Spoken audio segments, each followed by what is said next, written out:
Welcome back. This is segment number 45 of Making Sense for 7 Minutes, a summer-long series, Monday through Friday, where we are surveying in bite-sized pieces our historical narrative as given to us in the Bible. And, as always, asking the inevitably, immeasurably relevant question, so what? There are an awful lot of words that you could use to accurately describe Jesus. Predictable is not one of them. If you track the life of Jesus, starting with the very fact that he even showed up to do what he did, at every turn, the way he acts, the decisions that he makes, the things he says, so many of them are so counterintuitive. So, Jesus Christ, God incarnate, on a mission to seek and to save that which is lost. This is good news. This is gospel. And one of the key strategies incorporated into this effort is going to be to gather a group of folks together with whom this gospel can be entrusted, who would then share it with others, who in turn would share, and so on and so on. So, what type of people do you think Jesus would select to be first on his offensive line to get things started for this amazing task ahead? Me too. I know. But look at who he actually chose instead. The 12 apostles, they were quite a crew. Now, there are two of them that we know nothing about. Judas was a tragic exception. But then you have a fellow named Philip, and Philip is a nice, solid guy. He's always introducing people to Jesus. And one of the men that he introduces to Jesus is named Nathaniel. He goes to Nathaniel and he says, "I've encountered the Messiah, Jesus of Nazareth." To which Nathaniel responds, "Can anything good come out of Nazareth?" The guy is a bigot.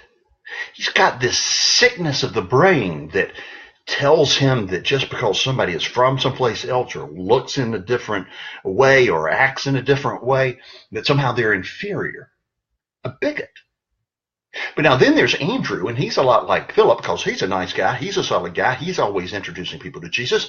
And one of the men that he introduces to Jesus is his own brother, Peter, a fisherman.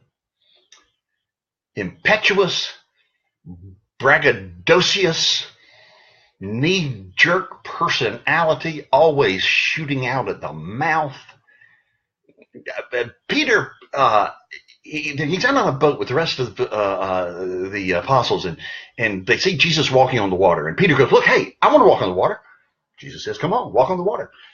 Peter gets out. He walks on the water until he realizes that he's walking on the water. And he starts to sink.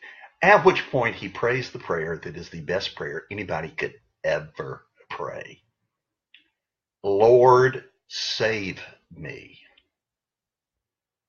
In the Garden of Gethsemane, when the whole mob comes to arrest Jesus, Peter is the one who takes out his sword and he cuts off the ear of this guy named Malchus. Now, I don't think Peter intended to cut off his ear. I don't think he was going, "Leave Jesus alone or I'm going to cut off your ear." No, I think that he took his sword and he was going for Malchus's head. But Malchus saw it coming, he ducked, and off came his ear. Jesus, of course, put it back on and healed it, put it back on, like I would have done.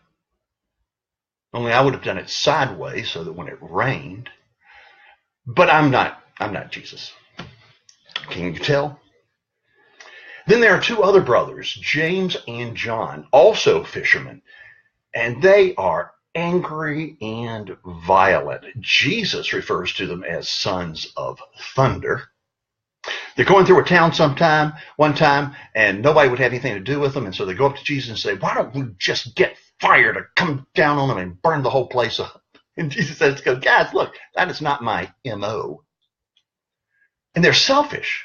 They go to Jesus and they say, hey, listen, when we get to heaven, can we sit next to you? And Jesus goes, hey, guys, that is not something that I can promise you. And they go, okay, that's fine, no sweat.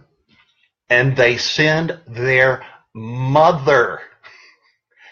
Jesus, when we get to heaven, can my boy sit with you? Then you've got a skeptic, Thomas. Now, he's usually referred to as doubting Thomas, which is a rather derisive term, and I don't like it because I like Thomas. I like skeptics. I like intellectually honest skeptics who say, I'm not going to believe you just because you say that I should, but give me some evidence. And that's what Thomas did. You say Jesus was resurrected? Let me see his hands. Matthew was a Jew and a tax collector, which meant that he was working for the Romans who were oppressing the Jews. He was a traitor. And Simon the Zealot were a group of terrorists who were committed to overthrowing the Roman government through violence if need be. And he would just as soon put a knife in Matthew's back as looking at him.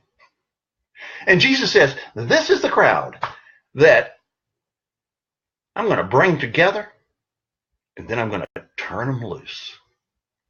There's some implications. Thanks, y'all.